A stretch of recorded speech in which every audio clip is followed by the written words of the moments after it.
Hello বন্ধুরা, তোমরা সবাই কেমন আছো? দেখো আমার মিক্কিকে কি সুন্দর করে আদর করে দিচ্ছে। আসলে মিক্কির শরীরটা এখনও ভালো করে সুস্থ হয়নি, তার ভালো লাগছে না দেখে সারাদিন শুয়ে শুয়ে থাকে। আর কিক্কি তাকে যত্ন করে, যখনই সময় পায় আদর করে দেয়। দেখো কি সুন্দর করে আদর করে দিচ্ছে। এই দৃশ্যটা দেখে আমার অনেক ভালো লেগেছে, ভাবলাম তোমাদের সাথে একটু শেয়ার করি।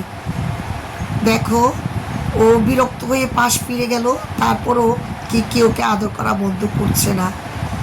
আসলে আমার দুটো বিড়াল ছানা না পারলে আমি বুঝতে পারতাম না পশু পাখিরা একজনের প্রতি একজন এত কেয়ারফুল হয়।